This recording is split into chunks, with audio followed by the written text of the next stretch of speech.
नमस्कार दोस्तों, मैं मनीष कुमार शर्मा एक बार फिर आप सभी का स्वागत करता हूं आपके प्यारे यूट्यूब चैनल नर्सिंग ज्ञान में। जैसा कि लास्ट वीडियो में आपने देखा था कि हमने आरएमएल जो फर्स्ट शिफ्ट का पेपर था उसके अंदर 33 क्वेश्चन सोल्व कर लिए थे, जो कि मेमोरी बेस्ड क्वेश्चन थे। मैं आपको अश्योर करता हूं कि मेरा जो चैनल है उससे ज़्यादा आपको एमसीक्यू कहीं भी नहीं मिलेंगे। अभी टोटल 74 जो एमसीक्यू हैं मेमोरी बेस्ड वो हमने स्टोर किए हैं यहाँ पे। तो आगे जो सॉल्यूशन है वो हम देखते हैं 34th क्वेश्चन से 33 के बाद में। तो 34वां क्वेश्चन है कि neural tube defect can be caused because of. कि एनटीडी जो होता है, एनटीडी किसके कारण होता है? तो एनटीडी किसके कारण होता है? आयरन, फोलिक एसिड, कैल्शियम या कॉपर, है ना। तो ये होता है फोलिक एसिड की कमी से। Neural tube defect option B folic acid. इसके बाद में कि हिपेटाइटिस बी का वायरस है उसके रिगार्डिंग मतलब क्या ट्रू था, जो आपके एग्जाम में दिया हुआ था कि हिपेटाइटिस बी का वायरस है उससे रिगार्डिंग क्या सही है। तो हिपेटाइटिस बी डीएनए वायरस है, ये उसके बारे में क्या दिया हुआ था, उसके अंदर सही दिया हुआ था। नेक्स्ट क्वेश्चन है कि एक एयरपोर्ट पे आपको एक पल्स लैस विक्टिम मिलता है, उसको आपने सीपीआर दी, सीपीआर देन और चेस्ट कंप्रेशन दिए। चेस्ट कंप्रेशन देने के बाद में आप क्या करेंगे, वहाँ पे किस चीज़ के लिए सर्च करेंगे कि defibrillator, adrenaline, IV fluid, potassium chloride. तो इसके अंदर राइट आंसर जाएगा डिफिब्रिलेटर, क्योंकि जो डिफिब्रिलेटर होता है, डिफिब्रिलेटर वहाँ पे होता है एयरपोर्ट पे, तो डिफिब्रिलेटर के लिए हम सर्च करेंगे। नेक्स्ट क्वेश्चन है 37वां, which pulse is check in adult during CPR. CPR के दौरान हम कौन सी पल्स चेक करते हैं? जो अडल्ट जो व्यक्ति होता है, अडल्ट व्यक्ति के अंदर कौन सी पल्स चेक की जाती है? तो सीपीआर के दौरान अगर मैं बात करूँ तो सीपीआर के दौरान हम अडल्ट के अंदर कैरोटिड पल्स को चेक करते हैं। अडल्ट के अंदर किसको चेक किया जाता है? कैरोटिड पल्स को। नेक्स्ट क्वेश्चन है what is not included in Guillain Barre syndrome. GBS जो सिंड्रोम होता है, जीबीएस सिंड्रोम के अंदर क्या इंक्लूड नहीं किया गया है? तो वहाँ पे 3-4 ऑप्शन थे, ऑप्शंस मुझे ध्यान नहीं है तो इसलिए मैंने यहाँ पे डाला डोंट गिव आईजीआईएम बोलस। तो ये उसका करेक्ट आंसर था। आईजीआईएम मतलब बोलस नहीं देते, इम्यूनोग्लोबिन जो होता है बोलस नहीं दिया जाता। नेक्स्ट क्वेश्चन है कि पेंटावेलेंट वैक्सीन के लिए पूछा था उसने कि पेंटावेलेंट कब देते हैं। तो सभी को पता है 6, 10 और 14 वीक्स पर दिया जाता है, ठीक है। उसने कंफ्यूज करने के लिए मंथ्स भी दे रखा था, तो 6, 10, 14 वीक्स पर दिया जाता है। नेक्स्ट है कि फीटस के लंग्स कब कम्प्लीटली मैच्योर हो जाते हैं। 40वां जो क्वेश्चन है वो 40वां क्वेश्चन है कि फीटस के लंग्स कम्प्लीटली कब मैच्योर होते हैं। 32, 28, 36 और 40। तो 36 वीक जो होते हैं, 36 वीक पर फीटस के लंग कम्प्लीटली मैच्योर हो जाते हैं। मैं आपको ये सारे जो आंसर बता रहा हूँ, और इसके अलावा अगर आपको 74 क्वेश्चन के अलावा कोई भी क्वेश्चन ध्यान रहे तो आप कमेंट कर सकते हैं वीडियो के जो कमेंट सेक्शन है उसके अंदर। और वीडियो के जो डिस्क्रिप्शन है, डिस्क्रिप्शन के अंदर आपको अगर फर्स्ट वीडियो आपने नहीं देखी है तो फर्स्ट वीडियो का लिंक भी मिल जाएगा। इसके अलावा जो मेरा व्हाट्सएप चैनल है, व्हाट्सएप चैनल का व्हाट्सएप जो ग्रुप है उसका लिंक भी मिल जाएगा। इसके अलावा टेलीग्राम चैनल का लिंक भी दिया होगा, तो वहाँ से भी आप मेरे साथ जुड़ सकते हैं। आगे ऐसी जो अपडेट्स होंगी वो हम सबसे पहले देते रहेंगे और सबसे ज़्यादा से ज़्यादा क्वेश्चन लाने की हम कोशिश करेंगे। नेक्स्ट क्वेश्चन है 41 कि what is true regarding tuberculin skin sensitivity test. Tuberculin skin sensitivity test के बारे में उसने पूछा था कि उसको सबक्यूटेनियसली देते हैं या flexor aspect of four arm पे देते हैं। 21 डिग्री मतलब 21 गोज के निडल से, 21 गोज का जो निडल होता है उसके साथ में देते हैं, या आईडी दिया जाता है अपर आर्म के अंदर, या फिर lower aspect of four arm पे 10 डिग्री एंगल पे दिया जाता है। तो lower aspect of four arm 10 degree angle जो जिस ऑप्शन के अंदर था वो ऑप्शन क्या है? करेक्ट, ठीक है। मैं सभी से रिक्वेस्ट करूँगा कि आप सभी मेरे चैनल को लाइक करें, चैनल को सब्सक्राइब करें, बेल आइकन को प्रेस करें ताकि हम आगे मोटिवेटेड हों और ऐसी वीडियोज़ आपके लिए लाते रहें। ज़्यादा से ज़्यादा वीडियो को शेयर करें, और कोई भी अगर आपको क्वेश्चन गलत लगता है, आंसर गलत लगता है तो उसको सेंड करें, उसका जो रीज़न होगा वो रीज़न मैं ज़रूर बताऊँगा। नेक्स्ट है after thyroidectomy patient complaints muscle rigidity and tingling sensation which is given, ठीक है। थायरॉइडेक्टमी में मसल रिजिडिटी, नेक रिजिडिटी के बारे में दिया हुआ था वहाँ पे कि नेक रिजिडिटी हो जाती है तो क्या करेंगे हम, मतलब क्या चीज़ देंगे? Calcitonin, calcium gluconate, potassium chloride या सोडियम वेलप्रोइड। तो कैल्शियम ग्लूकोनेट दिया जाता है ऐसे पेशेंट को। क्या दिया जाता है? कैल्शियम ग्लूकोनेट, क्योंकि कैल्शियम की कमी हो जाती है। नेक्स्ट है pregnant woman with BP 160/110 developing headache, तो क्या करेंगे, मतलब एक प्रेग्नेंट वुमन है जिसको हेडेक डेवलप हो रहा है, बीपी उसका 160/110 है, तो आप क्या करेंगे, क्या देंगे, MgSO4 देंगे, लाबेटालोल देंगे, या फिर प्रीपेयर फॉर डिलीवरी, या फिर नन ऑफ द अबव। तो इसके अंदर ड्रग ऑफ चॉइस होती है प्रेगनेंसी इंड्यूस्ड हाइपरटेंशन के अंदर लाबेटालोल, तो वही दी जाएगी, तो बी ऑप्शन करेक्ट है। 44th क्वेश्चन है कि what is true regarding catheterization from which of the following, ये क्वेश्चन बहुत घुमाने वाला था। इसके अंदर आप सोच रहे होंगे inflate the balloon with NS, जो भी करके आए उन सबको उनको लगी हुई जो बछीड़ है वो मुबारक हो, क्योंकि उस क्वेश्चन के अंदर लास्ट ऑप्शन दिया हुआ था कि after inflating the balloon patient complain pain means balloon inflated in urethra.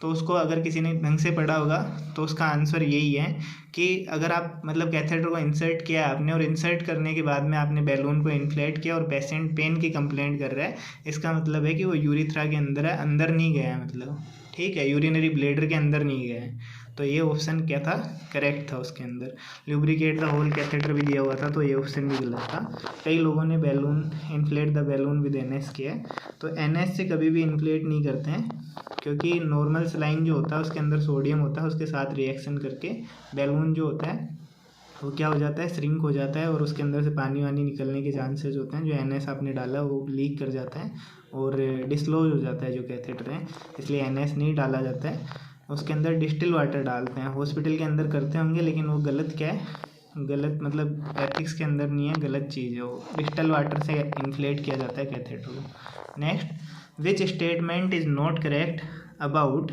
Urine culture collection. Urine culture के कलेक्शन के बारे में दिया था उसने कि मिड स्ट्रीम यूरिन कलेक्ट करेंगे, कि क्या सही नहीं है, उसने ये पूछा था। मिड स्ट्रीम यूरिन कलेक्ट करना है, यूरिथ्रा को वॉश करना है विद सोप एंड वाटर, या wash container with alcohol and dry it, तो ये ऑप्शन गलत है, क्योंकि स्टेराइल कंटेनर यूज़ लेते हैं हम, कि ऐसा नहीं है कि कंटेनर को हम एल्कोहल से पूछेंगे फिर मतलब उसको ड्राई करेंगे, ठीक है, तो ऐसा नहीं है। Collect the sample in morning, morning का सैंपल अच्छा होता है, तो ये आंसर भी ये भी ठीक है। बाकी इसका ऑप्शन क्या जाएगा, उसने गलत पूछा है तो गलत ऑप्शन क्या जाएगा, C। नेक्स्ट है विच of the following is not a contraceptive. Contraceptive के बारे में दिया था उसने, 3 ऑप्शन दिए थे जिसमें कॉन्ट्रासेप्टिव थे। एक मीथोट्रेक्जेट है, वो क्या नहीं है, कॉन्ट्रासेप्टिव नहीं है, ठीक है।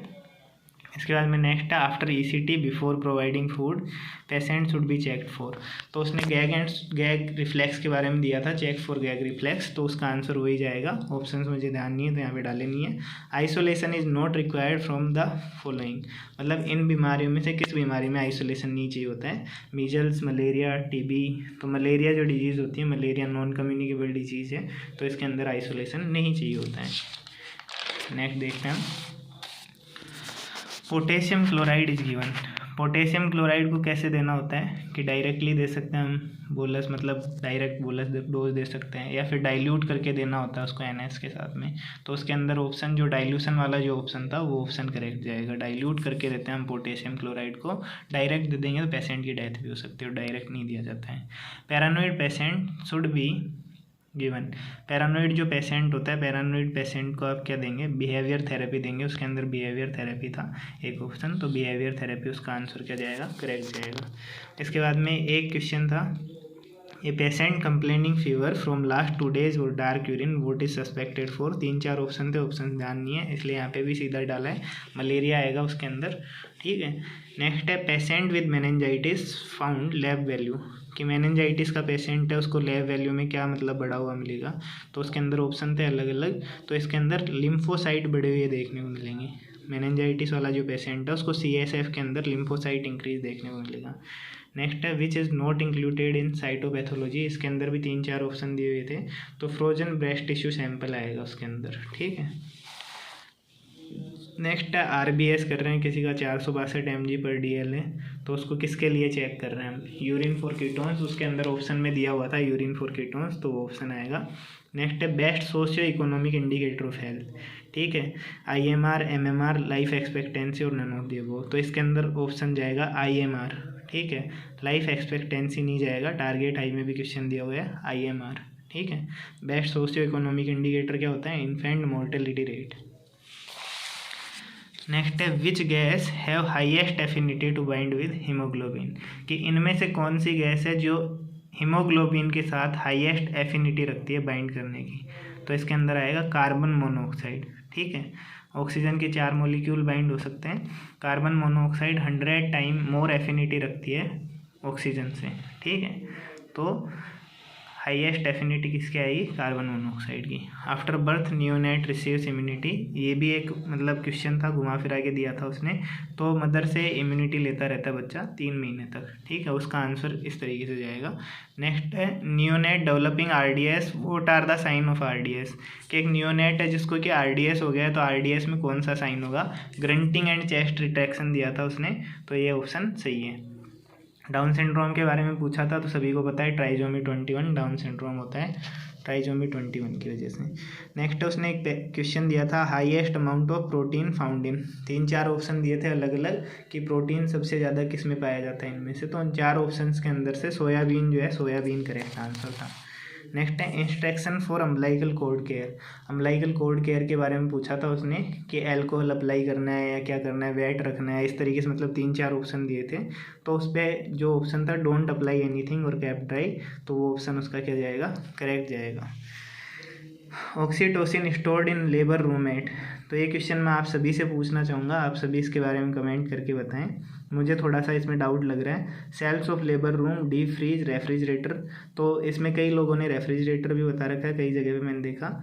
और सेल्स ऑफ लेबर रूम मतलब लेबर रूम की जो अलमारी है उसके अंदर भी रखते हैं स्टोर करके, क्योंकि हाथों हाथ वहाँ पे लगाना होता है, तो ये भी हो सकता है। बाकी रेफ्रिजरेटर में भी रखा जाता है ऑक्सीटोसिन को। तो उसने ये 2 ऑप्शन दिए थे, कन्फ्यूजिंग है, आप सभी कमेंट करके बताइएगा इसके बारे में कि आप क्या सोचते हैं। ठीक है, नेक्स्ट इसके बाद में चलते हैं नेक्स्ट क्वेश्चन पे कि best sterilization technique for linen, linen के लिए मतलब बेस्ट स्टेरिलाइजेशन टेक्निक क्या, उसने 3-4 टेक्निक दी थी, तो ऑटोक्लेव आएगा उसके अंदर। Most common point of developing pressure sure, ये भी एक क्वेश्चन था, तो 4 ऑप्शन दिए थे उसने, बटक्स, हेड, शोल्डर और सैक्रम। तो इसके अंदर जो सैक्रम, अगर मैं सैक्रल रीजन की बात करूँ जिसके अंदर बटक्स भी आ जाते हैं, तो 50% पार्ट बनाता है, मतलब 50% चांसेस होते हैं वहाँ पे क्या डेवलप होने के, प्रेशर श्योर डेवलप होने के, जिसके अंदर से सैक्रम के ऊपर 36.9% चांसेस होते हैं प्रेशर श्योर डेवलप होने के। तो यहाँ पे सैक्रम राइट आंसर जाएगा, क्या जाएगा इसके अंदर राइट आंसर, सैक्रम। एक पूछा था एक क्वेश्चन उसने, एक ट्रायंगुलर प्रिज्म के कितने किनारे होते हैं, वर्टिक्स या किनारे, ट्रायंगुलर जो प्रिज्म होता है उसके कितने होते हैं, 5, 6, 8 और 9, तो 6 आंसर आएगा यहाँ पे। ट्रायंगुलर जो प्रिज्म होता है उसके 6 किनारे होते हैं।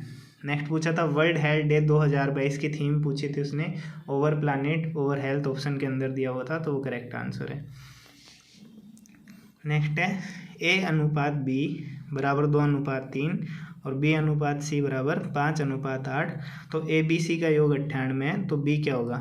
ठीक है, उसने इस तरीके से क्वेश्चन दिया हुआ था, ABC के बारे में पूछा था, AB बराबर 2/3, B/C बराबर 5/8, ABC का योग 98, तो संख्या B क्या होगी ना।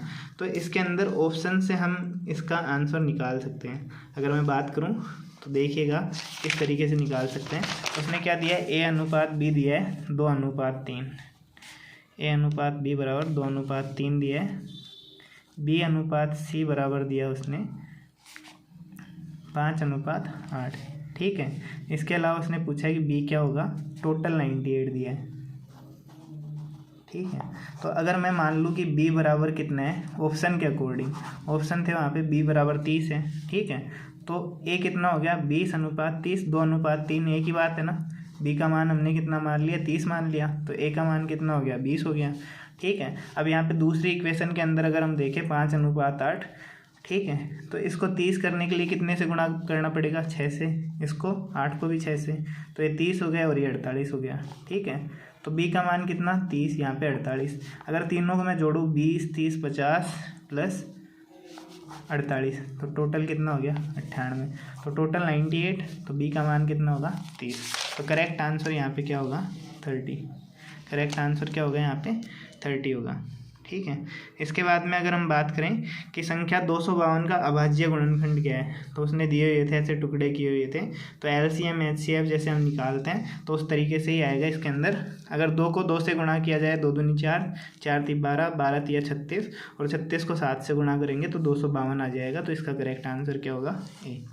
उसके बाद में इसने पूछा था 2994 भाग 14.5 बराबर 172, तो 29.94 भाग 1.45 क्या होगा। ठीक है, इस तरीके से क्वेश्चन दिया हुआ था। तो इसके अगर राइट आंसर की मैं बात करूं तो अगर इसको हम इसमें भाग दे के देखते हैं तो इसका आता है 2494 ना। ठीक है, 2494 आता है। अगर इससे भाग भी दिया जाता है तो 500 इसने प्लस करके लिख रखे हैं। 2494 आता है 2494 प्लस 500 करके यहाँ पे इसने लिख रखा है। 14.5 का जब हम भाग देते हैं तो मतलब, या फिर 114.5 और 172 को गुणा करेंगे।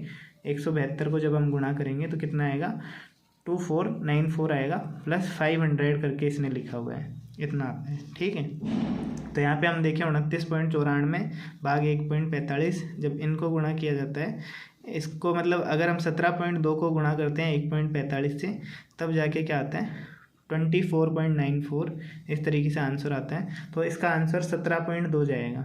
ठीक है, जहाँ तक मेरा अंदाज़ा, बाकी आप सभी सोल्व करके देख सकते हैं। 17.2 इसका क्या होगा, आंसर होगा। इसके बाद में हम देखें एक सीरीज़ दी हुई थी 22, 21, 23, 24, 23, इस तरीके से करके दिया था इसने। तो 22, 23 के बीच में 1 का गैप, 23, 24 के बीच में 1 का गैप, और फिर 24 से 25। तो उसका करेक्ट आंसर क्या था, 25। नेक्स्ट क्वेश्चन दिया था उसने कि odometer is related to mileage then compass is related to, कि ओडोमीटर अगर माइलेज से रिलेटेड है तो कंपास किससे रिलेटेड होगा।